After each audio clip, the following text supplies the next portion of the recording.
The rain had not stopped for 3 days. Mara Voss stood at the edge of her small porch, arms wrapped tight around herself, watching the water pour from the broken gutter above in a thin, steady curtain. The forest beyond her yard was dark and close, the trees pressing in from all sides like walls that had no intention of moving.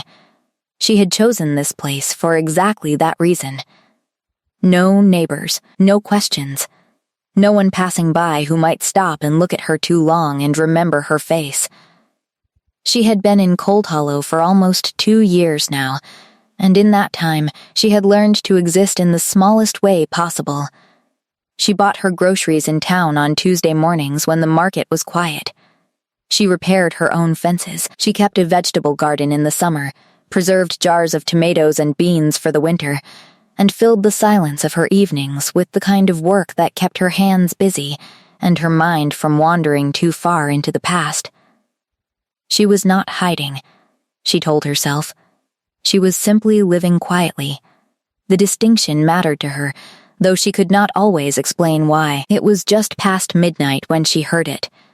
Not the rain, not the wind through the trees. Something else. A sound that didn't belong to the forest or the storm. Low and ragged, like breath pulled through clenched teeth. Like something large and wounded trying very hard not to make a sound and failing. Mara had grown up in a village on the edge of pack territory. She knew the difference between the ordinary sounds of the wild and the sounds made by something that was trying to survive. She pulled her coat from the hook beside the door and stepped off the porch without thinking about it much. That was the thing about her. She had never been very good at walking away from something that was bleeding. The sound led her around the side of the house, past the woodpile, and down the small slope toward the tree line. The rain soaked through her coat almost immediately. She carried a lantern in one hand and an old skinning knife in the other, not because she expected trouble, but because she was not foolish enough to walk into a dark forest at midnight without one. She found him at the base of a large oak, half collapsed against the roots. He was massive. Even folded the way he was, she could see that clearly. Broad across the shoulders, long legs stretched out at an angle that told her he hadn't chosen to sit down so much as he had stopped being able to stand. His shirt, dark fabric, was torn open along his left side, and even in the dim lantern light she could see the wound beneath it was bad. Deep and ugly, the kind of injury that didn't come from a fall or an accident. The kind that came from something deliberate. His face was turned away from her. Dark hair soaked flat against his jaw. His breathing was audible now that she was close. Shallow and uneven, Mara crouched down a few feet away and held the lantern up. "Hey," she said. He didn't move. She said it again, louder this time, and his head turned toward her with the slow, effortful motion of someone fighting to stay conscious. His eyes opened. Even in the low light, even in the state he was in, there was something in that gaze that made her stomach pull sideways. Not fear exactly. Something else. Something that felt like recognition, though she had never seen this man in her life. He looked at her for a moment without speaking. Then his mouth moved. "Don't," he said. His voice was deep and rough, and it cost him something to use it. "Don't touch me. Go back inside." Mara looked at the wound in his side. Then she looked at his face. "That's not going to happen," she said simply, and reached for him. He caught her wrist. His grip, even weakened as he was strong enough to make her breath catch. His eyes locked onto hers with an intensity that felt less like a warning and more like something older and stranger than that. "You don't know what I am," he said. Mara held his gaze without flinching. She had heard that kind of warning before, usually from men who believed the world owed them fear. She had stopped being afraid of that particular kind of threat a long time ago. "I know you're bleeding," she said, "and I know you'll die out here in the rain if I leave you. The rest of it can wait." Something shifted in his expression then. Not softness exactly. Something quieter than that, like a door opened a single inch and then held. He let go of her wrist. Mara did not let herself think too carefully about what she was doing. She got her arm under his and began the slow, difficult work of getting him to his feet.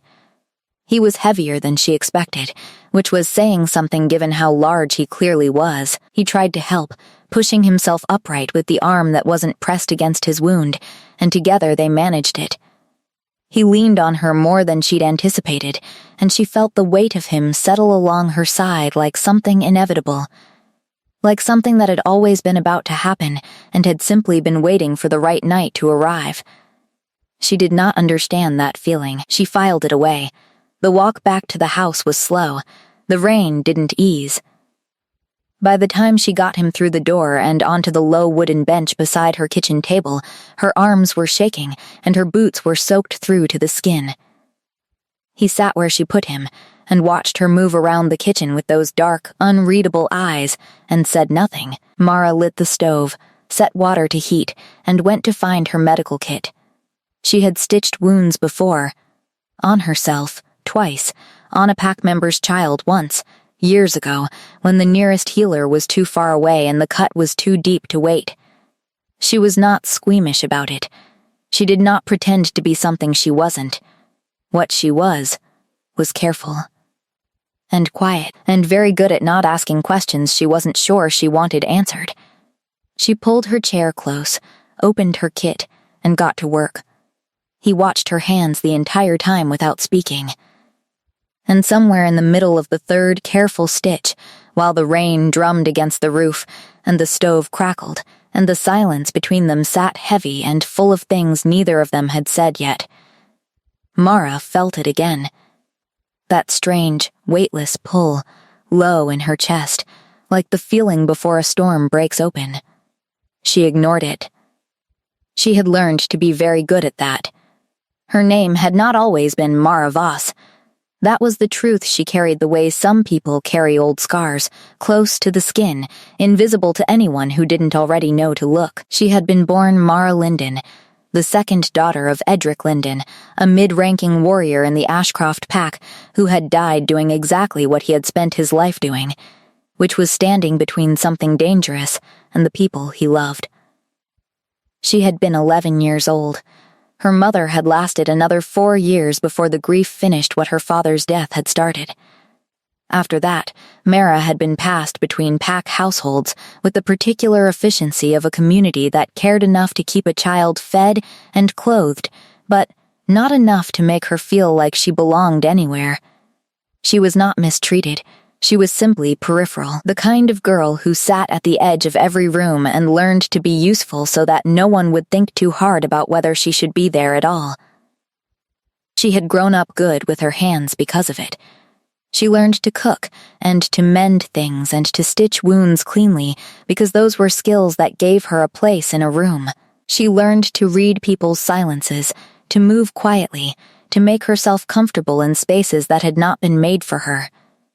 By the time she was 19, she was, by any practical measure, one of the most capable people in the Ashcroft Pack, and almost completely invisible. She had been mated once. His name was Calder. He had been charming in the way of people who know exactly how much charm they're using and deploy it with the precision of a blade. She had believed him when he said he loved her because she was not experienced enough yet to know the difference between love and the performance of it. She had stayed for 3 years, through the increasingly narrow look he gave her when she spoke in front of others, through the way he referred to her skills as quaint, through the evening he told his packmates that she had been lucky he'd chosen her, given what she came from. She had left the next morning, quietly, with one bag and no explanation, because she had learned early that the clearest statements were the ones you didn't have to say out loud. She had moved 3 times in the 2 years after that before she found Cold Hollow. The village was not much, a scattering of humans and unmated shifters on the farthest edge of what anyone would call settled territory.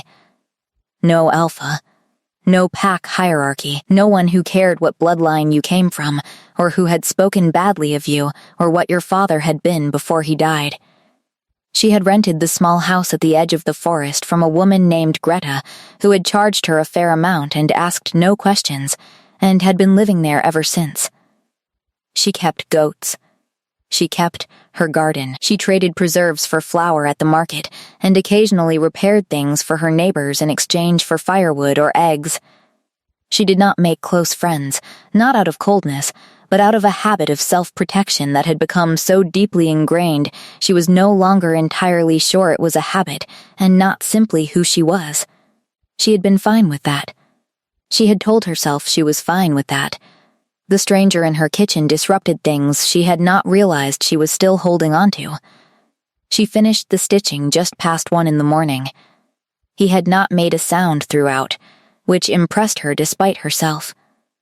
The wound was deep along his left side, following the line of his ribs. Whatever had caused it had been sharp and heavy, and had come from close range. She cleaned it as well as she could, and covered it with a dressing from her kit, then leaned back in her chair and looked at him properly for the first time since she'd dragged him out of the rain. He was, she thought, unreasonably large.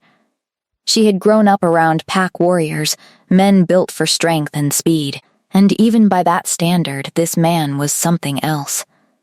His shoulders alone were broader than she was, which was a thought she set aside quickly because it seemed beside the point. His face, now that the pain wasn't pulling it tight, was stern rather than harsh, with a jaw that looked like it had been carved for the specific purpose of making decisions and then living with them. There was a mark on the inside of his left wrist. She had noticed it while tending the wound.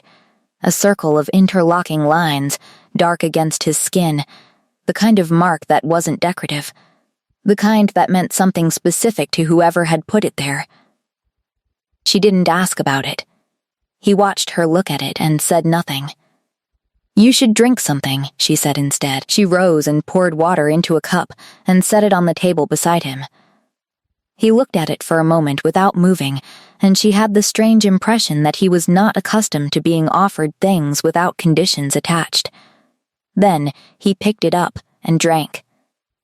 "I'll get you something to sleep on," she said. "The couch is small, but it'll hold. You can't travel tonight, and I won't put you back out in the rain, so don't argue." He looked at her for a long moment with that dark, measuring gaze. "Why?" he said. Just that. One word, flat and careful, the way a person asks a question they're genuinely not sure they want the answer to. Mara thought about it honestly. She could have given him any number of answers. She could have said she was a healer, which was half true. She could have said she couldn't leave someone to die in her yard, which was true. She could have said something polite and uninformative that would have moved the conversation along without revealing anything real. Instead, she said, "Because you needed help, and you were there." That's all. Something crossed his face that she couldn't quite name. Not relief exactly, not surprise, something older than either. He nodded once. Slowly, she made up a pallet on the couch with 2 blankets and the spare pillow from the hall closet, and he lowered himself onto it with the careful deliberateness of a person who was managing pain and preferred not to show it. She turned off the lamp in the kitchen and paused at the door to her bedroom. "My name is Mara," she said, without turning around. A silence, long enough that she thought he wasn't going to answer. Then, quietly, Kalion. She went to bed. She lay in the dark, listening to the rain slow, and finally stop, and the forest go quiet, and the strange, steady sound of another person breathing in her house for the first time in 2 years. She did not sleep for a long time. He was still there in the morning. Mara had half expected him to be gone. She had told herself it wouldn't matter either way, that she had done what needed to be done and the rest of it was not her concern. She had even rehearsed, in the dim early morning space between sleep and waking, the way she would move through her kitchen if the couch was empty, the way she would make her tea and feed the goats and go on with her day exactly as she had every day before. But when she came out of her bedroom just after dawn, he was there, still on the couch, sitting upright with his arms resting on his knees, looking out the narrow window at the fog-wrapped tree line. He had not slept. She could see that from the particular quality of stillness that settled on a person after a long night of staying awake. Not restful, not at ease, the stillness of a person who is simply waiting to see what comes next. He turned when she entered, and she had to stop herself from pausing mid-step because the morning light caught his face differently than the lantern had the night before, and she saw something in his features she hadn't quite registered in the dark. Not beauty exactly, though that was also present. Something else, a kind of weight in the line of his jaw and the set of his brow that went beyond the physical. The look of a man who had been making decisions for a very long time that other people did not have to live with. "You're up," she said, because it was the most neutral thing available. "I've been up," he replied. She moved to the stove and put the kettle on and tried to pretend this was a normal morning. It was not a normal morning. She could feel it in the particular way the air in the kitchen had changed, denser somehow, like the atmosphere before a thunderstorm when every small sound becomes slightly too clear. She had lived alone long enough to know exactly how the room felt when it was only her in it, and this was not that. This was something with a much stronger current running through it. She made tea and set a cup on the table without asking whether he wanted one. He looked at it with that same slight pause she had noticed the night before, that micro-hesitation that made her think again of someone unused to being offered anything without something being asked in return. He drank the tea. She sat across from him with her own cup and looked at his side. "How is the wound better?" he said. She didn't entirely believe that. Shifters healed faster than humans, she knew that, had grown up knowing it, but the wound she had stitched last night had been deep, and even accelerated healing didn't undo that kind of damage overnight. "Let me check it after breakfast," she said. He looked like he was going to object, and then didn't. She made eggs from the 3 she had left and divided them between 2 plates, without thinking much about whether she was making extra on purpose. She sliced bread. She put the butter on the table. He watched all of this from the couch without moving, and when she set the plate in front of him and sat down herself, he looked at the food for a moment with an expression she couldn't parse. "Eat," she said. He ate. Slowly at first, like he was testing whether it was safe, and then with the focused deliberateness of a man who was genuinely hungry and had been for some time. They didn't speak through most of the meal, and she was comfortable with that. Silence didn't unsettle her. She had filled so much of her life with it that she had learned its different textures, and this particular silence was not uncomfortable. It was the silence of 2 people who didn't yet know enough about each other to fill the space between them, but were not, at least, hostile about it. She was clearing the plates when he spoke. "The men who did this to me," he said, "will come looking." She set the plates down carefully. "How soon?" "I don't know." They were tracking by scent. The rain should have bought time, but not much. Mara thought about that. She thought about the small house, the single road into Cold Hollow, the 2-mile walk to the nearest neighbor. She thought about the knife on her belt and the old rifle above the fireplace that she kept loaded more out of habit than expectation. Then she thought about the way he was looking at her. Not with apology, not with the slightly guilty calculation of a person who has dragged someone else into their problem and is hoping they won't notice. He was watching her steadily, the way people watch a situation they feel responsible for but cannot fully control, waiting to see what choice she would make. She appreciated that. The honesty of it. "How many?" she asked. Something shifted in his expression. "You're asking how many, not asking me to leave." "Asking you to leave doesn't fix the problem," she said simply. "If they tracked you here, they've already found the house. If you leave now, injured, you won't make it far, and then they'll still know where you've been and who helped you. So how many?" He studied her for a long moment. "4 that I know of. Possibly more." "What do they want? Me dead," he said, with the flat simplicity of a person stating a fact. "And you can't tell me why." "Not yet." She nodded slowly. She refilled her tea and sat back down across from him and thought through the practical problems, which was something she was very good at when she needed to be. "There's a root cellar under the kitchen," she said finally. "Heavy trapdoor, covered by the rug. If we need somewhere to put you out of sight quickly, that's it. The house has one main entrance and one window at the back that faces the forest. If someone comes through the tree line, I'll see them first from the bedroom window because it's angled." He was watching her with an expression she couldn't quite name.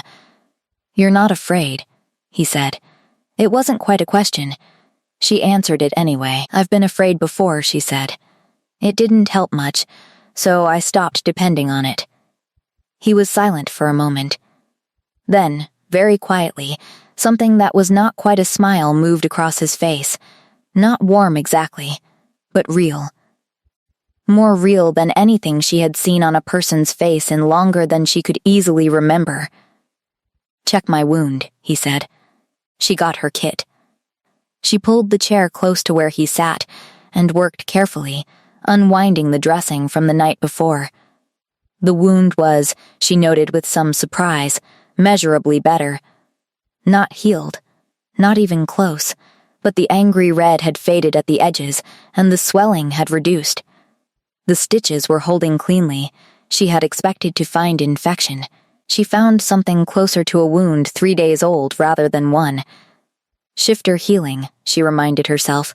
She redressed it without commenting. But when she reached to cut the last piece of tape, her hand brushed the bare skin of his side, and she felt him go very still. Not the stillness of pain, a different kind. She pulled her hand back carefully and focused on finishing what she was doing. "It's looking cleaner than I expected," she said, purely professionally.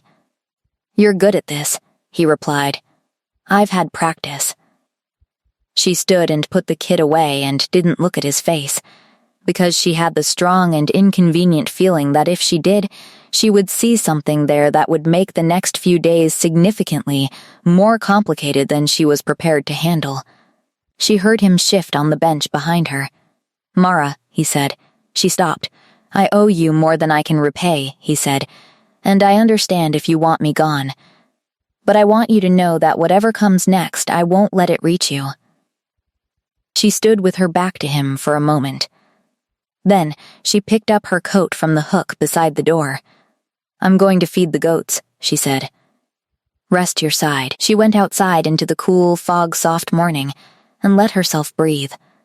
He rested his side because she had told him to, and she found that both unexpected and strangely telling. In her experience, men who carried themselves the way Kalian did, with that particular gravity that took up space without appearing to try, were not generally accustomed to being told what to do. They were certainly not accustomed to complying with it. And yet he stayed on the couch with his long legs stretched out and his eyes tracking the room with the focused patience of a predator, at rest, and he did not push himself upright and insist he was fine and begin doing things that would tear his stitches, which was what she had expected. She came back from the goats with a bucket of milk she didn't need and found him exactly where she had left him, which she chose not to examine too carefully. The day passed in a way that felt both ordinary and entirely unlike itself. She did her usual things. She strained the milk and set it to cool. She checked her garden, which was mostly bare this time of year but still needed attention. She brought in wood from the pile and stacked it beside the stove. She repaired the back corner of the fence where one of the posts had been pulling loose for 2 weeks and she'd been meaning to get to it. He watched from the window when she was visible, and she could feel it the way you feel weather changing, not precisely, but in the body. As a kind of awareness that something nearby is paying very close attention to you. In the early afternoon, when the fog had thinned and the light was almost warm, she brought him broth from the pot she'd had simmering since morning, and sat in the chair across from him, and they talked for the first time, without a task between them. It happened gradually, the way real conversations do, not starting with anything important. She mentioned the fence post and the particular stubbornness of clay soil when it froze. He asked how long she had kept goats. She said almost 2 years, that she'd bought them from a family in the village who were leaving, that she'd known nothing about goats at the time but had figured it out. He asked if she'd always lived alone. She said she'd grown up in a pack. She did not say which one. He did not ask. But not now, he said. Not now, she agreed. He was quiet for a moment. Is that a choice or a consequence? It was, she thought, a remarkably perceptive question for someone who had known her less than 24 hours. She looked at him directly for the first time since she'd sat down. Both, she said honestly. It started as a consequence. Then it became a choice. He nodded slowly, as if this made a kind of sense that he did not need to have explained. You don't ask why I'm being hunted, he said after a while. You said you couldn't tell me yet, she replied. So, I didn't. He looked at her steadily. Most people would ask anyway. Most people want the answer, she said. I want the truth, which is a different thing, and people only tell you the truth when they're ready to. Pushing doesn't make them ready, it just makes them lie faster. Something moved behind his eyes. She couldn't name it. It was the look of someone encountering something they had not expected to find in a particular place. Like a clear spring in the middle of a drought. Where did you learn that? He said. Living, she said simply. He turned his cup in his hands. They were large hands, she had noticed. Not clumsy. Nothing about him was clumsy, but built for force rather than delicacy. And yet he held the cup with a carefulness that seemed habitual. Like a man who had learned that the things he held could break if he wasn't deliberate about it. I've been Alpha King for 11 years, he said. The words came out quietly, almost conversationally, as if he were telling her something small. She kept her face still. Internally, something turned over and over in the deep part of her chest that was very still and very alert. She did not respond immediately. She poured more broth into his cup and set the ladle back in the pot. 11 years is a long time, she said. It is. He looked out the window. There are people who believe it's too long, that I've held the throne at the expense of certain alliances they consider more important than the laws I've upheld. And the men who did this to you, she said carefully, are backed by one of those alliances. Yes, she was quiet, processing this. The Alpha King. Not an alpha, not a pack leader. The Alpha King, singular, the figure at the top of every hierarchy she had grown up understanding, existed but had never, in all her years, come anywhere close to. The man whose name was spoken with a particular weight in pack councils. The man whose judgments were final. That man was sitting on her small couch, drinking broth she had made from yesterday's chicken bones, wearing a borrowed shirt 2 sizes too small across the shoulders, because his own had been unsalvageable. She looked at him, and he looked at her, and neither of them said anything for a moment. You were going to tell me eventually, she said. Yes, why not last night? He considered this honestly. Because last night you helped me without knowing who I was. I wanted to know who you were first, before the other thing got in the way of it. She understood that in a way that was almost uncomfortable, because it was exactly the kind of thing she would have done herself. She stood and took the cups back to the kitchen and stood at the sink for a moment, looking out at the tree line. Alpha King, and someone wanted him dead badly enough to send 4 men into the rain after him, which meant whatever was coming was not a minor disagreement. It was the kind of conflict that moved through territories and changed pack landscapes and left ordinary lives caught in between, altered in ways they hadn't chosen and couldn't undo. She thought about her quiet house, her goats, her jar of preserved tomatoes in the cellar. She thought about the look on his face when she had offered him water with nothing attached to the offer, and the way he had held that cup. She dried her hands on the dishcloth. You should eat more, she said without turning around. You're healing faster than you should be able to, on what you've had. She heard him shift on the couch. Are you going to ask me to leave? He said. She pulled the pot back toward her and ladled more broth into a bowl. I'm going to ask you to eat, she said. We can talk about the rest later. She carried the bowl back to him and set it down, and when she finally looked at his face, there was something there that she thought might have been the closest thing to gratitude she had ever seen on a face that was clearly not very practiced at showing it. She sat back down across from him and picked up the mending she had left on the arm of the chair. The light moved across the floor in thin afternoon bars, and the house was very quiet, and outside the forest dripped with the last of the rain. Neither of them spoke for a long time, and neither of them felt the need to. On the second morning, she woke before dawn to the sound of him moving in the kitchen. She lay still for a moment, listening with the particular sharpness of someone who has learned that sounds out of place are worth paying attention to. But it was not an alarming sound.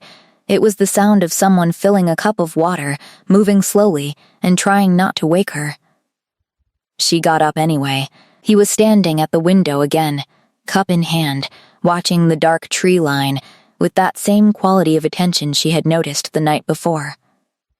Still, focused, not anxious, exactly, but alert in the way of a man who had spent enough years in situations where dropping his guard meant not surviving them that alertness had simply become the baseline. He turned when she came in, and she thought she saw a flicker of something, a brief awareness that he neutralized quickly. Couldn't sleep? She asked. I don't sleep much, he said. Habit. She accepted that without comment and put the kettle on. She made tea and brought 2 cups and stood beside him at the window, close enough that she could see the same angle of tree line he was watching. Nothing moved in the dark. The forest was quiet in the particular way of a place that is genuinely empty rather than simply holding its breath. Nothing last night, she said. No, but they'll come. You sound certain. I am certain. He turned the cup in his hands. There are 3 packs involved in this. 2 of them want me removed. 1 is waiting to see who wins. The men they've sent aren't soldiers. They're specialists. They don't stop. Mara thought about this carefully. Specialists meaning they're trained for this specifically, not pack enforcement.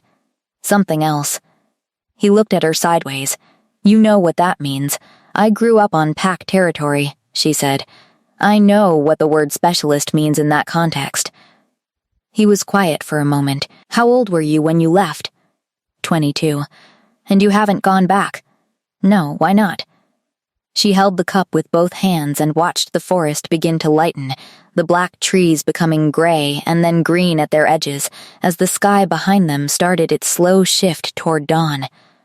Because I found out that the version of belonging I'd been offered wasn't actually belonging, she said. It was just nearness. Proximity, being in the same territory as people who didn't actually see you. She paused. That's not the same thing. He was very still beside her. No, he said quietly. It isn't. She glanced at him. He was not looking at the trees anymore. He was looking at something in the middle distance that wasn't in this room, something internal. And his face had gone to a place she recognized because she had been there herself. The place where the thing someone else just said has landed too close to something real, and you need a moment before you can look directly at it. She gave him that moment. She turned back to the window. After a while, he said, My mother died when I was 9. My father died in a challenge when I was 14. I took the throne at 23, when the previous Alpha King was killed in a war he'd half started and left unfinished. The council wanted someone they could manage. I was young and I had no family and no alliances, and they thought those things made me manageable. He said all of this with the level, factual tone of someone reciting things that have long since moved past the point of being painful and become simply part of the record. Were they right? She asked. The corner of his mouth moved, not quite a smile. No, she felt something loosen in her chest, a small, involuntary thing, and pressed her lips together. So 11 years of holding a throne that certain people believe should belong to someone more convenient, she said. Yes, and the wound in your side is an argument being made by those people. A poorly constructed argument, he agreed, given that I'm still here. This time she did not stop the small pull at the edge of her mouth. She turned it into the business of drinking her tea, but she suspected from the slight shift in his expression that he had seen it anyway. They stood there until the light was fully up and the forest was clearly, plainly empty of anything that did not belong. Then she made breakfast, and they sat at the table and ate. And she asked him about the packs involved, and he told her more than she'd expected him to. With the careful precision of someone who is accustomed to controlling information, but has made a deliberate decision to extend trust to a specific person for reasons he has not entirely articulated yet, even to himself. She listened without interrupting. She asked 2 questions, both specific, both practical. He answered them both directly, which she appreciated. Afterward, when the dishes were done, she sat across from him again and said, "If they come, what do they want specifically? Your death, or your surrender?" "My death," he said simply. "I've already refused surrender twice. They know I won't agree to it." "What does surrender mean in this context?" "Stepping down. Dissolving the current alliance structure I've built. Allowing the 2 packs to divide the central territories between them under a council they control." She absorbed this. "And if you're dead, the laws of succession give the throne to the next surviving claim, which in this case is a 16-year-old girl in a pack 6 territories away who has no interest in politics and no training in governance, and who would be entirely in the hands of whoever was standing beside her at the moment she was crowned." Mara was quiet for a moment. "You're not just protecting yourself." "No," he said. "I haven't been for a long time." She looked at him across the table, the borrowed shirt, the stitched wound, the cup of ordinary tea. The weight in his face that she had thought from the beginning went beyond the physical and now understood the source of. He was carrying a territory on his back. A set of laws. The political structure that kept smaller packs from being absorbed by larger ones with no recourse. He was carrying all of it, the way he had apparently been carrying it since he was 23 years old, alone, because there was no one else to do it, and he had decided it mattered enough to keep going. She thought about a girl of 11 with a father who had died doing the same thing, standing between something dangerous and the people he loved. She understood this man in a way that sat deep and quiet inside her, below the level of words. "They'll come tonight," he said. "I think. The rain bought us a day and a half. My scent will have strengthened by now. Then tonight we're ready," she said. He looked at her. "You should leave. Go to a neighbor. I can manage this alone." "You're 4 days from full strength," she said. "You can't manage 4 specialists alone, and you know it." His jaw tightened. "I won't let you be hurt because of me." "I won't be hurt," she said, with the calm certainty of a woman who has learned that stating a thing clearly has its own particular power. "Because I know this house and this land better than they do, and because I've been preparing for something like this, not this, specifically, but something, since before you knocked over into my yard." He stared at her. "That's an oversimplification," she added, "but it's mostly true." He was silent for a very long moment. Something moved across his face that she had no name for, something she had not seen there before. "Mara," he said. She met his eyes. "When this is over," he said, carefully, the way a man speaks when he is saying something true and knows it and is not entirely sure what to do with that, "I would like to understand how you came to be the person you are." She looked at him for a beat. Then she stood and picked up the cups. "Help me move the furniture away from the back window," she said. And he did. They came after midnight, as he had predicted. She heard them first, of course she did. She knew the sounds of this forest the way she knew her own heartbeat, every creak and shift in silence that was ordinary, and the precise quality of stillness that was not. She was sitting in the dark by the bedroom window, with the old rifle across her knees when the first one cleared the tree line, and she was already counting before the second and third followed him into the open ground behind the house. 4, in the end. He had been right about the number. She moved through the dark to the kitchen doorway and touched Kalian's shoulder, 2 quick presses, the signal they had agreed on. He was on his feet before her hand had left his shoulder, and in the dark, she heard the sound of him. Fully awake, fully alert, the slightly different quality of presence that came off him when he shifted from stillness into readiness, as though the gravity of him increased by a degree. 4, she murmured, coming from the back. 60 feet out. He moved to the window she had cleared and looked without touching the curtain, tilting his head slightly to use the angle she had shown him that afternoon, the one that let you see the backyard without being visible from outside. He looked for exactly the time he needed and then stepped back. "The one on the left is the lead," he said, very low. "He'll send the others first to test response." "So we don't respond," she said. He looked at her.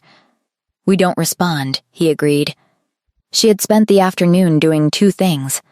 She had moved everything in the kitchen that could reflect light or silhouette a person in front of a window, and she had taken her time walking the yard and the edge of the forest, refreshing her understanding of every piece of uneven ground, every place where the grass grew long, every point of natural cover between the house and the trees. The first man came to the back window. She watched him through the crack in the bedroom door, a shape against the dark glass, his face moving as he tried to see into the unlit interior. He stood there for a long moment. Then he moved to the back door. She had unlocked it. He eased it open and stepped inside into the kitchen, and that was when Kalian, who had moved without sound through a room she would have sworn had no space for him to move through, caught the man by the collar and put him on the floor with a single controlled motion that made almost no noise at all. He was down before he understood what had happened, and the sound that rose in his throat was cut off before it became anything. Kalian held him there, pinned, and looked at him with a stillness that was more frightening than any amount of visible aggression. "Tell them you found nothing," Kalian said. His voice was very quiet. "Tell them the trail is cold. Tell them you're pulling back to regroup." The man on the floor was breathing very fast. "Tell them," Kalian said again, with the flat certainty of a man who has never needed to raise his voice to be believed. A long pause. Then the man gave a single nod. Kalian released him. He scrambled upright and went back out the door, and they listened to his footsteps cross the yard and disappear into the trees. Then, voices, low and indistinct, too far for Mara's human hearing to parse but clearly there. A pause. Movement through the underbrush. And then, gradually, nothing. She stood very still in the bedroom doorway for a long moment. "They'll be back," Kalian said. "I know," she said. "But not tonight." "No," she agreed. "Not tonight." She let out a slow breath and set the rifle down against the wall and leaned her back against the doorframe. Her hands were steady. She noticed that about herself with something close to satisfaction. Her hands were steady, and her heart rate was coming back down in the measured way of someone who has been frightened and is not ashamed of it, but has not let it make the decisions. Kalian came to stand in the doorway opposite her. The kitchen between them was dark and very quiet. "You're remarkable," he said. It came out plainly, without the careful packaging that people usually put around a statement like that, without the hedging or the practiced casualness. Just the word. The fact of it. Remarkable. She looked at him across the dark kitchen. "I'm practical," she said. "Those aren't mutually exclusive," he said. She held his gaze for a moment. "No," she agreed. "I suppose they aren't." They were both very still. The kitchen around them felt smaller than it had before, not uncomfortably, just differently, the way a space changes when the thing inside it has shifted. Tomorrow they'll regroup, she said, moving back toward the practical ground because it was solid under her feet and she needed solid. They'll realize the man they sent in saw something and didn't report it honestly. They'll come again differently. Yes, so we need to move you. Where? She thought about it. I know a woman in the village, Greta. She owns the house I rent from her. She knows what I am, broadly speaking. She has a husband who was Pack before he retired. They won't ask questions and they have more space and 2 exits. Mara. I'll go ahead in the morning, explain the situation, Mara. She stopped, looked at him. The way he had said her name was different, not interrupting, not commanding. Something quieter than both. You've been protecting me since the moment you found me, he said. You stitched my wounds and made me eat and planned defensive positions and stood in the dark with a rifle while 4 men came through your tree line. He paused. And you still haven't asked me for anything. She looked at him steadily. I don't need anything from you. I know, he said. That's what I mean. She understood then what he was saying, though neither of them said it outright. He was saying that the thing she had given him, over and over since she pulled him out of the rain, the help with nothing attached to it, was not something he had been given much of. That she had treated him like a person who deserved care independent of what he was, what he represented, what he could offer in return, and that this was a rarer thing, in his life, than it had any right to be. She looked away first, not because she was uncomfortable, but because the thing between them in the dark kitchen was very clear suddenly, and she needed a moment. Get some sleep, she said. Tomorrow's going to be complicated. Mara, she stopped again. Thank you, he said. Just that.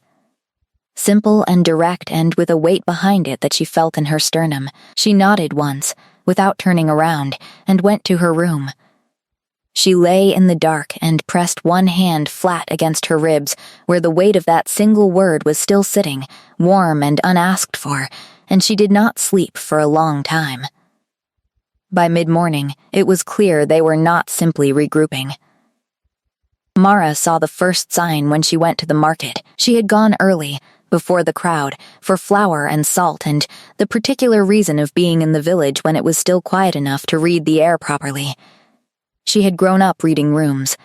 She had learned, specifically, to notice when a room had recently been entered by someone who asked questions about a person who was not present. She bought her flour.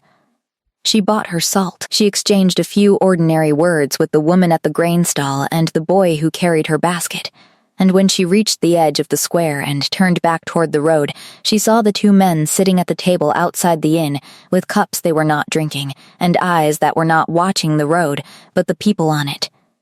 Not the same men as last night. Different, broader. Dressed in the plain traveling clothes of people who did not want to be remembered, but with the particular stillness of men waiting for someone to make a mistake, and she recognized it because it was a stillness she had learned herself. She walked home without hurrying. She told him when she got back. He absorbed it with the calm of a man who had been expecting bad news and found the reality of it no worse than the expectation. They've widened the search, he said. They're not just tracking me anymore. They're looking for anyone who might have helped. Which means they're looking for me, she said. Yes, she had known this the moment she saw the men at the inn. She had known it before, honestly, somewhere in the deep practical part of her that assessed situations without the interference of preference. She had known, from the moment she pulled him out of the rain, that the choice she was making was not a small one. That it would not be contained. That helping someone who was being hunted meant, eventually, being part of the hunt. She had made the choice anyway. She did not regret it. She was certain of that, now standing in her kitchen with flour on her hands and the weight of the situation pressing in from all sides. She looked at Kalion across the room and felt no regret, only the steady, clear-eyed awareness of a person who has made a real choice and is prepared to stand in it. We go to Greta's today, she said. Not tomorrow. Today, he nodded. She packed a bag with the efficiency of someone who has left places before, quickly, with what matters and nothing else. Medical kit. Knife, 3 days of food. The small tin box from the back of her wardrobe that held the documents she needed, and a folded letter she had written 2 years ago and never sent, which she put in without thinking too hard about it. He was on his feet by the time she came back to the kitchen, wearing his coat, which she had dried and brushed and mended the torn pocket on the day before because it had needed doing, and she had nothing else for her hands at the time. "You mended it," he said, noticing. "It was damaged," she said, which was not really an answer. He looked at her for a moment with something in his face that she was beginning to recognize as the expression he wore when she did something he hadn't expected and didn't have the vocabulary to respond to immediately. They left through the back, through the forest, taking the long way around the village to approach Greta's house from the far side. She led. He followed closely enough that she could hear him behind her, quiet for a man of his size, not silent but close. The particular kind of movement that came from long practice and genuine capability. They spoke in low voices as they walked. "When this is resolved," he said, "what happens here?" She kept her eyes on the path. "What do you mean? The men at the inn will have seen you. Even if we move successfully today, they'll come back to your house. They'll know someone here helped. I know. You can't stay here after this." She had thought about this. She had thought about it since the first morning when he told her the men would come looking. She had looked at her house and her goats and her carefully tended quiet life, and she had understood with the particular clarity of a person who is not lying to themselves that this version of things was already over. The choice had ended it the moment she made it, and the question now was only what came next. "I know," she said again, simply. He was quiet for a few steps. "I'm sorry," he said. She glanced back at him. "Don't be. I made the choice with open eyes. That doesn't mean the cost isn't real." She faced forward again. "No, it doesn't." They came out of the trees at the back of Greta's property, and she led him to the kitchen door and knocked.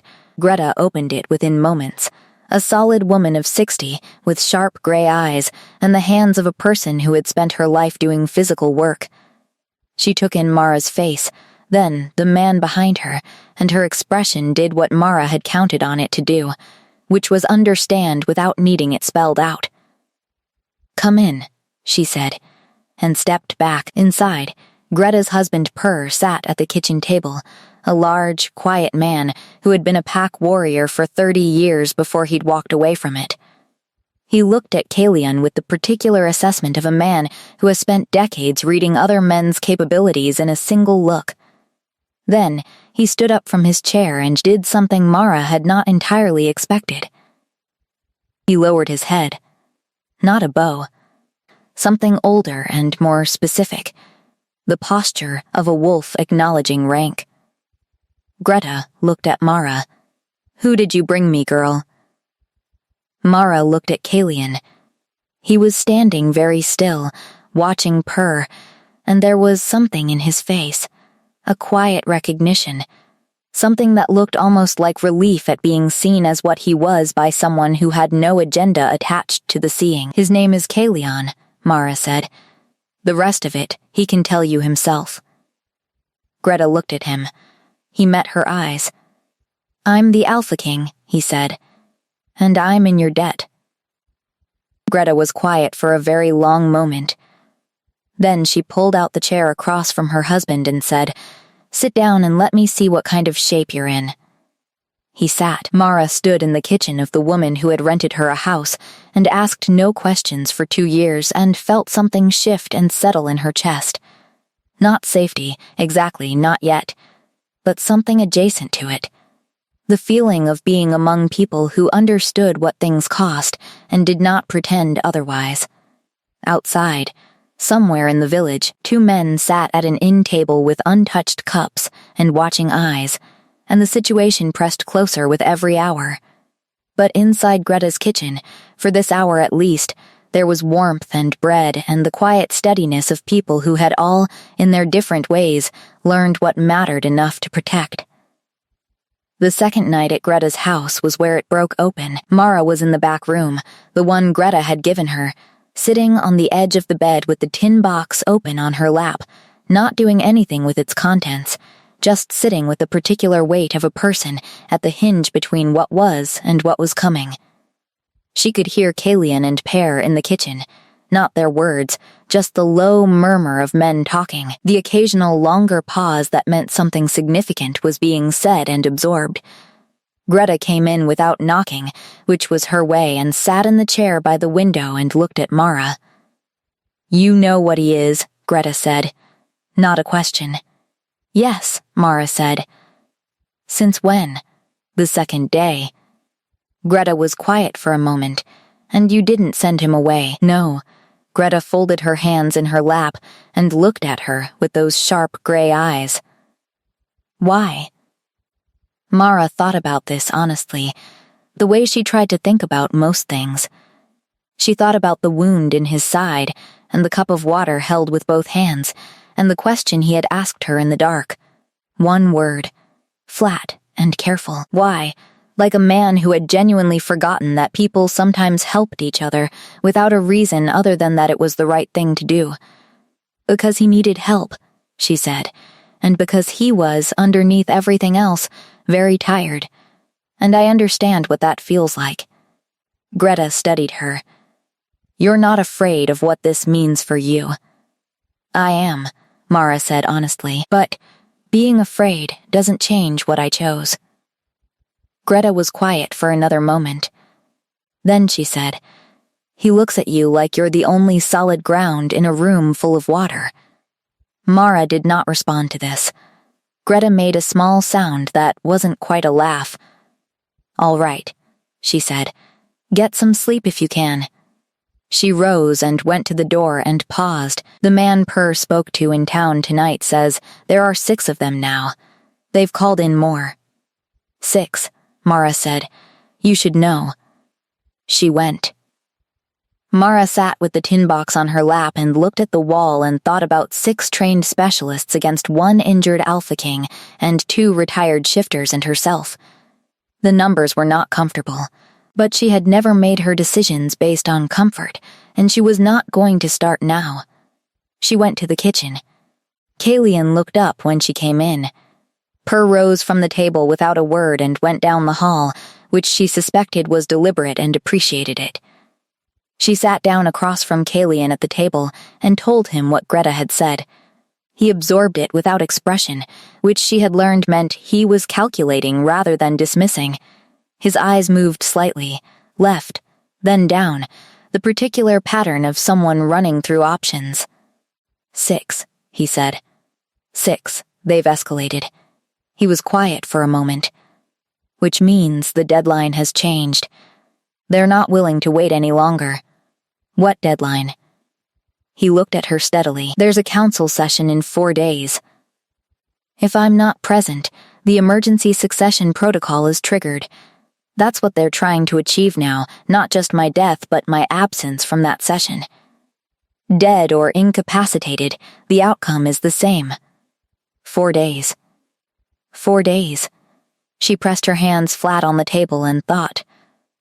You need to get out of this territory. You need to reach your own people. My own people are 3 territories away. And the road's not the main roads, she said. I know the back routes through this forest. There are paths that haven't been used for trade in decades. They're not on any map the packs maintain. He looked at her with an expression she was becoming familiar with. The one she could not quite name, but which she thought, privately, had something to do with a man encountering the continuous reality of a person who was more than he had anticipated. You know these paths, he said. I've walked every inch of this forest, she said. I've had 2 years and nothing else to do on Sundays. Something tugged at the corner of his mouth. She went on. If we leave before dawn using the eastern path, we can reach the border of this territory by midday. Beyond that, you'll be in Stonefall territory, which is neutral ground, and your people can be called from there." "If we leave?" he said. "You said we." She met his eyes. "You said I can't stay here after this. So I'm not staying." He was very still. "Where will you go?" he said. She had been thinking about this on the edge of her bed with the tin box in her lap. She had been thinking about it, in some quiet back corner of herself, since the first morning when she had looked at him across the table and felt the particular, inconvenient recognition of someone who has spent a long time believing they are comfortable alone and is suddenly not entirely sure anymore. "I don't know yet," she said honestly. "But somewhere. I've started over before." He looked at her for a long time. "Come with me," he said. She went very still. "Not permanently, if you don't want that," he said carefully, with the deliberateness of a man choosing his words with real precision. "Not as anything except someone who has helped me, and who I would like. Very much. Not to leave behind in a situation that I created." He paused. "But if you wanted it to be more than that, if that were something you would consider." He stopped.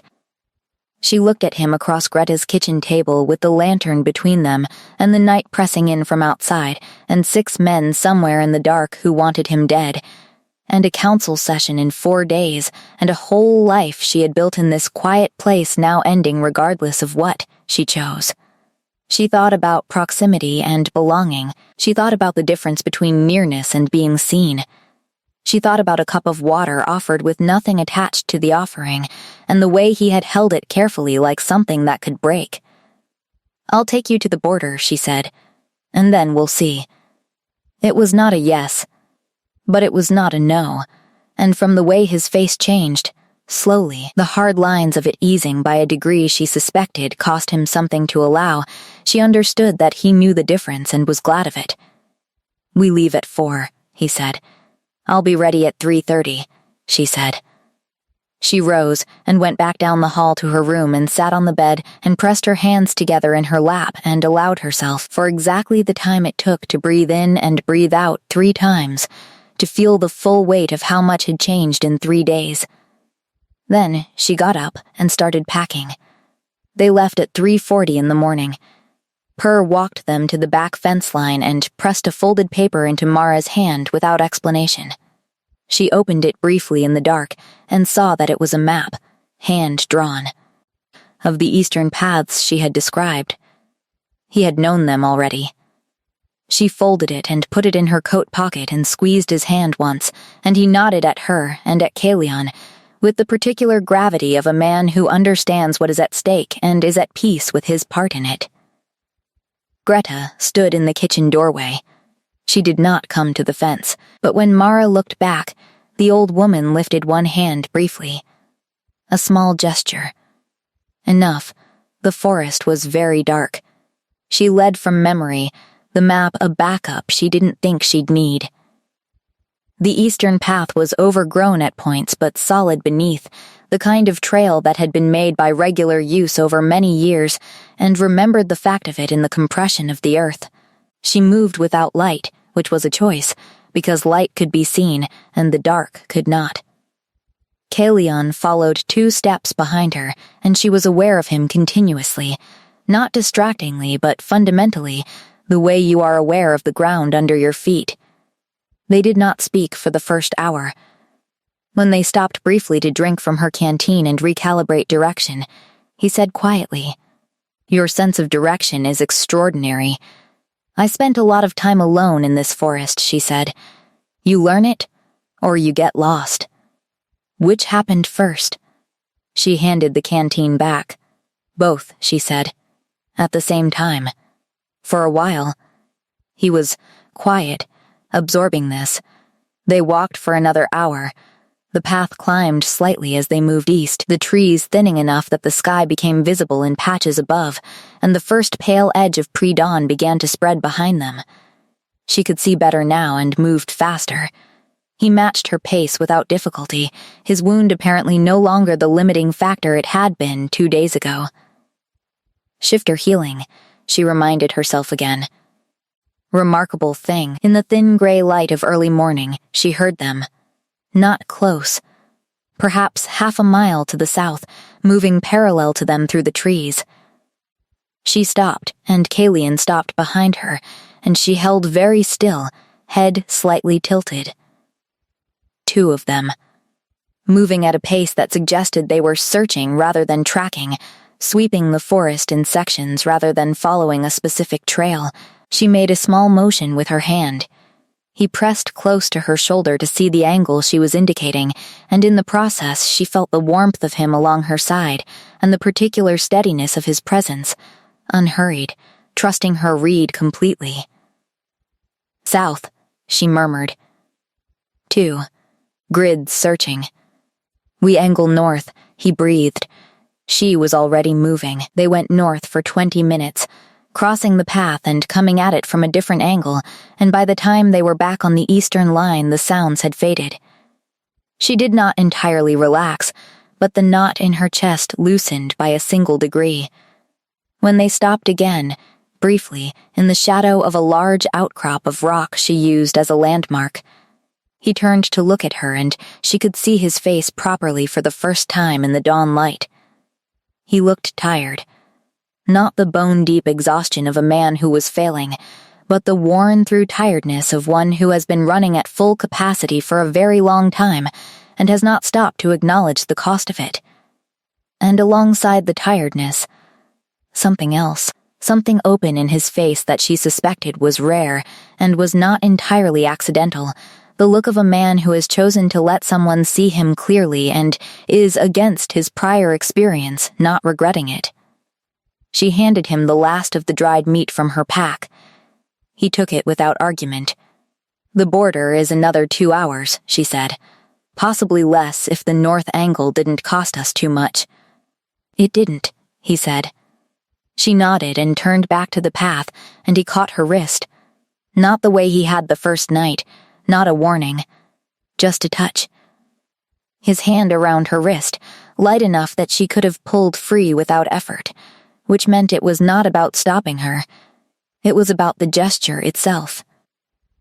She turned. He was looking at her with that expression again, the one she had no name for, but had stopped pretending she didn't recognize. Whatever you decide, he said, when we reach the border. Whatever you choose. I want you to know that these 3 days have been the most honest experience I've had in longer than I can account for. And that's not nothing to me. In fact, he stopped. Looked slightly away. It's a great deal. She looked at him, at his face in the early morning light, the long line of his jaw, the tiredness and the openness, and the thing underneath both of them that was very clear and very real. She had been keeping herself at a measured distance from this for 3 days. Not coldly, not dishonestly, but carefully, the way she did most things that mattered. Measuring before she moved, making sure the ground was solid. It was solid. She could feel that now, with the same certainty she felt direction in the dark. Keep walking, she said. We can talk at the border. He searched her face for a moment. Then he let go of her wrist. They walked. The forest around them was coming fully alive now, birds moving in the upper branches, light filtering in long pale bars between the trees. She led and he followed, and the path unrolled steadily ahead of them, and she thought about belonging and proximity, about the difference between the two, about a man who had held a cup of water with both hands like something he was not sure he deserved. They reached the border marker just before 8 in the morning, a stone post set at the crossing of 2 old paths carved with the mark of Stonefall territory. She stopped at it and looked east, where the forest opened into a wider vista, and then turned back. He was already looking at her. Send for your people, she said. Tell them where you are. He did not move immediately. Mara, she met his eyes. Come with me, he said, not the careful, hedged version from the night before. This was simpler, plainer, a man saying what he meant. She looked at the border stone. She looked at the forest behind them, The 2 years of her quiet life on the other side of it, the house she had rented and the goats she had kept, and the Tuesday mornings at the market and the particular. Precisely cultivated silence she had built around herself like a wall she had told herself was a home. She thought about what Greta had said. He looks at you like you're the only solid ground in a room full of water. She had not wanted to be anyone's solid ground for a very long time. She had been someone else's definition of themselves once, and it had cost her more than she had been able to afford. But this was different. She understood the difference now, standing here in the early morning light at the edge of one territory and the beginning of another. The difference was that he was not asking her to be smaller. He was asking her to come as exactly what she was, the woman who walked through dark forests without a light and stitched wounds in silence and made decisions with open eyes and stood by them regardless of the cost. He was not asking her to disappear into his story. He was asking her to bring her own. She looked at him. "I have conditions," she said. Something in his face shifted, not surprise. Something more specific than that. Something that looked like recognition, like relief. "Name them," he said. She crossed the border stone. His people arrived by midday. 6 riders came through the eastern approach, moving fast, the kind of controlled speed that spoke to urgency without panic. She watched them come from the rise where she and Kalian had settled to wait, and she noted the way they moved and what that movement told her. Trained, loyal, and when they saw him, the particular quality of their relief, the way shoulders dropped and postures shifted, told her something more specific about what kind of leader he was and how his absence had sat with them. The one who reached him first was a woman, compact and dark-haired, who gripped his forearm in the pack warrior's greeting and said something low and fast that Mara couldn't hear from where she stood.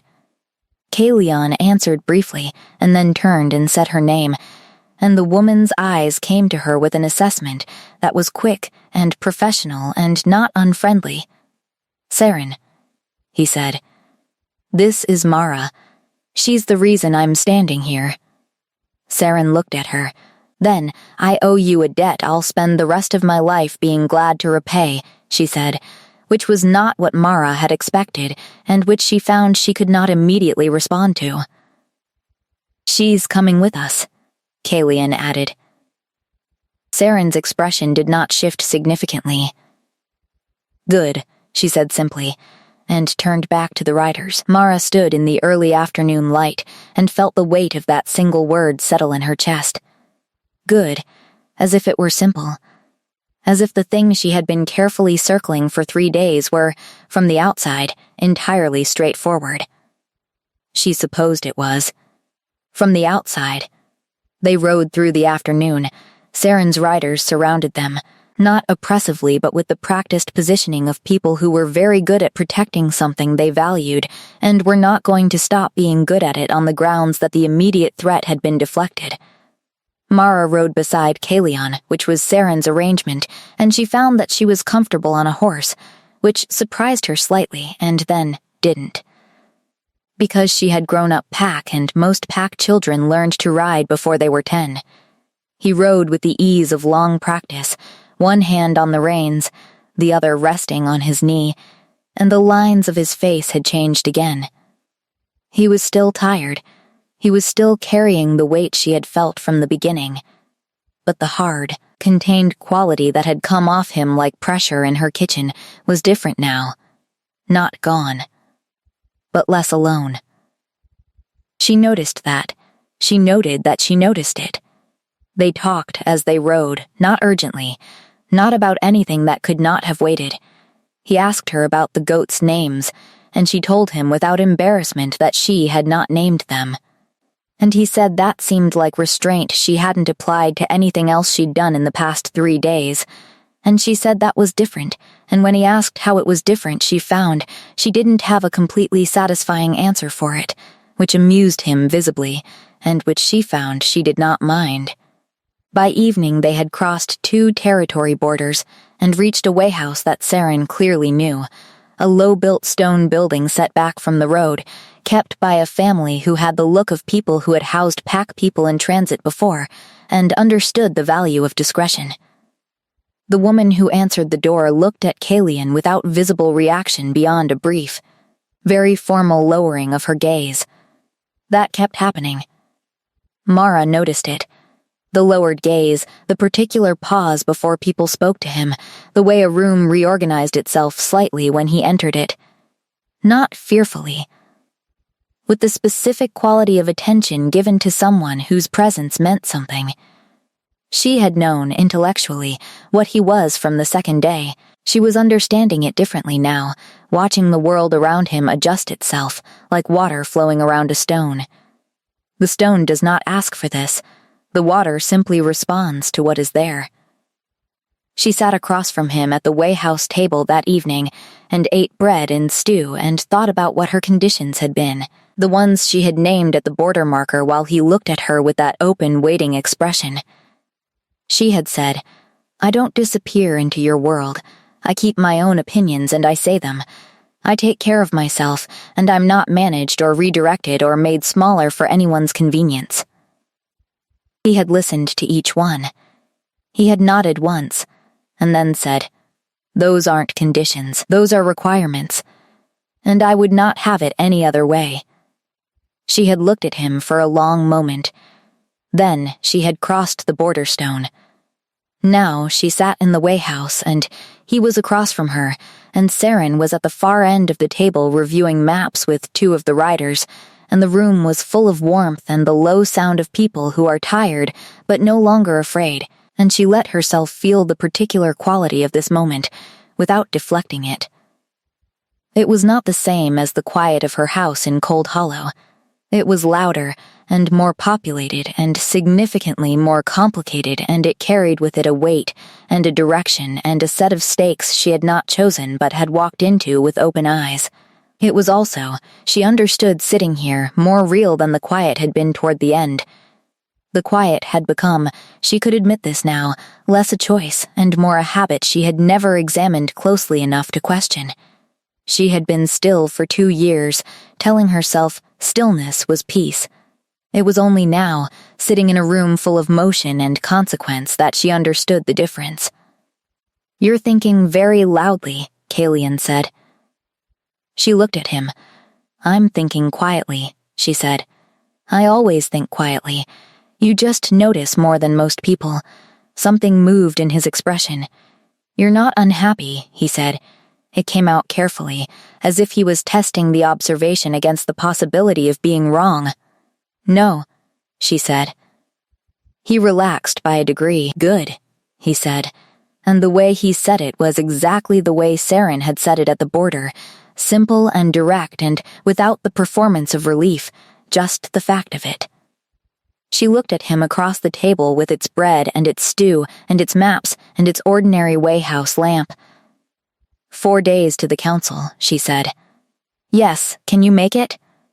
He looked at her levelly.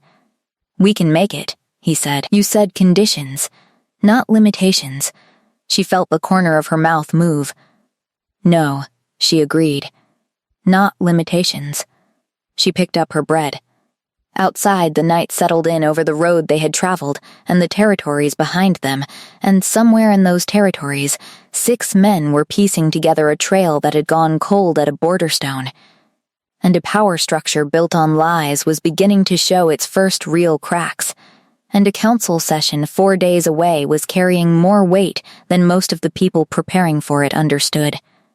And inside a Wayhouse at the edge of Stonefall, a woman who had spent 2 years learning to exist in the smallest way possible was sitting across from the most feared Alpha King alive, eating bread she hadn't baked herself for the first time in 2 years, and finding, to her genuine and uncomplicated surprise, that she was not afraid.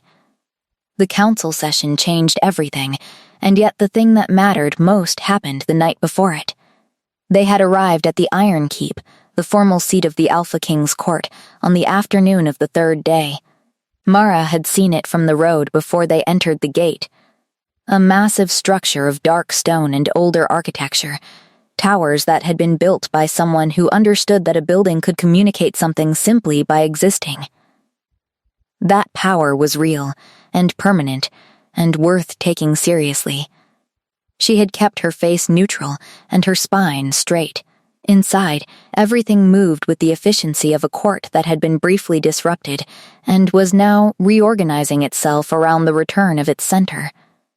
People moved quickly, spoke in low voices, delivered reports and received instructions, and the whole machinery of governance that she had read about and understood abstractly was suddenly very concrete and present on all sides. Kalian moved through it with the same gravity he had moved through her small kitchen, which she found interesting. He was not different here, not larger, not performing the role. He simply was what he was, and the court bent around him because that was the nature of the relationship. Saren took her to a room that was larger than any room she had ever slept in and told her she had access to the bath, the kitchens, and the library, and that no one would bother her if she didn't want to be bothered, which was said with the particular awareness of someone who has been paying attention and understood something true about the woman she was speaking to. She bathed. She slept. Actually slept. The first uninterrupted sleep she had had in 4 days. She ate a breakfast she had not made herself and found it adequate, but slightly over-seasoned. She explored the library, which was genuinely remarkable. She was in the library in the late afternoon, 3 hours before the council session when he found her. He came in without the formal footsteps of someone who is still wearing the weight of the day. He sat down in the chair opposite hers without ceremony and set a cup on the table beside her, which was tea, which told her something about how carefully he had been paying attention for the past several days. She set her book down. "Tomorrow," she said. "Tonight," he said. "The session is tonight." Moved up, she looked at him. He looked tired in the specific way of someone who has been briefed extensively on things they mostly already knew and now has to face the formal version of them. "Are you ready?" she asked. "I've been ready for 2 years," he said. "I've been preparing for this specific set of arguments since I first understood which packs were moving against me." "That's not what I asked." He looked at her. "Are you ready?" she said again, more quietly. "Not the Alpha King. You." He was very still. Then he said, "That's the first time anyone has asked me that." She held his gaze. Then it was overdue. He was quiet for a moment. She watched his face settle, the slight release of something held very carefully for a very long time. "I'm tired," he said, not evasively. Honestly, with the directness of a man who has been given permission to be honest and is taking it carefully because he's not sure it won't be taken back. "I know," she said. "But yes," he said. "I'm ready." She nodded. She picked her book back up, and he stayed in the chair across from her, and neither of them spoke for a while, and it was the same silence as the first morning in her kitchen, the silence of two people who do not need to fill the space between them to confirm that the space is comfortable. After a while, she said, without looking up from the page, "You should eat before it starts." "I know." "And drink water.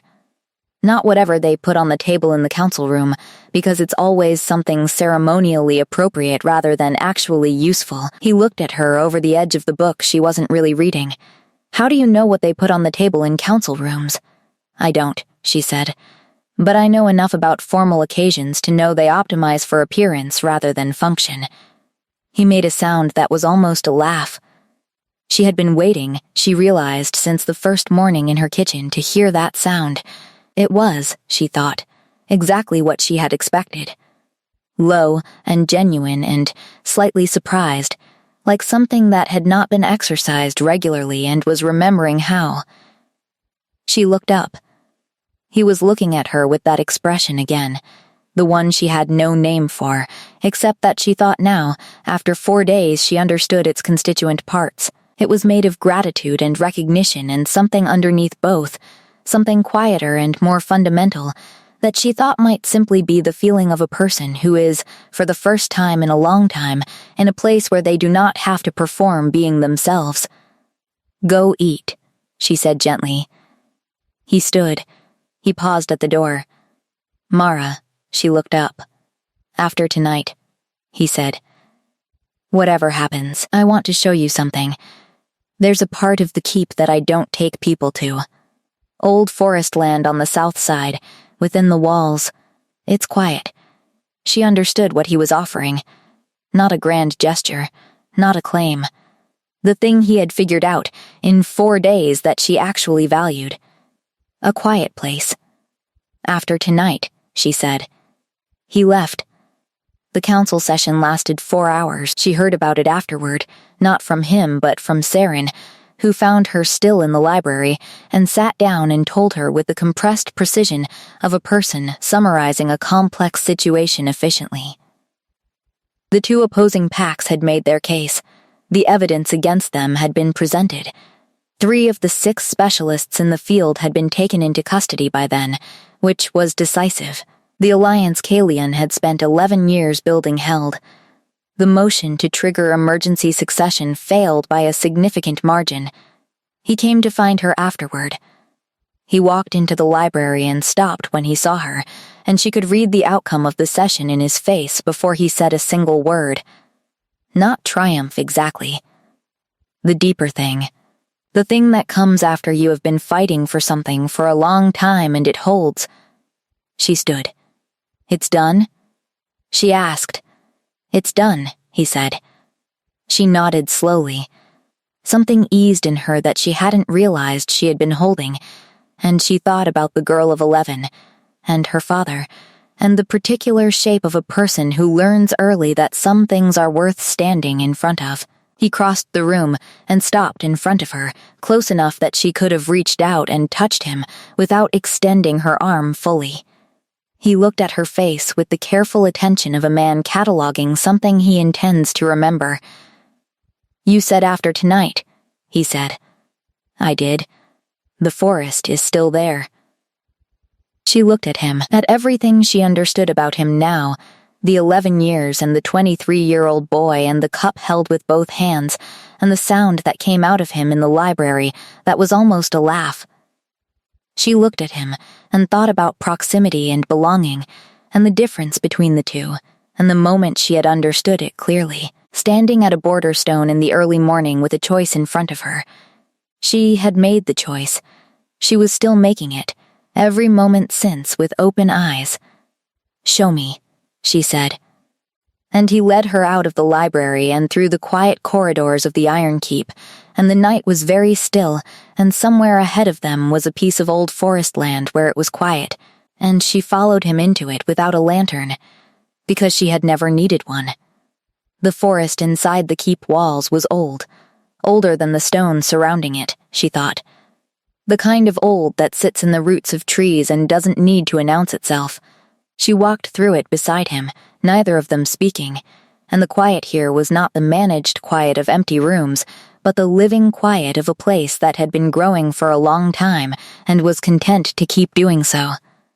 She understood why he came here.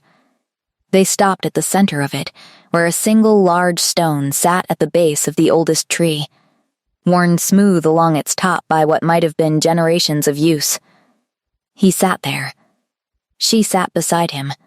The night air was cool, and the stars were clear above the canopy, and the keep was present but distant, its lights visible through the branches, its sounds muffled to almost nothing. This is where I come when I need to remember what I'm doing it for, he said. She looked up through the branches.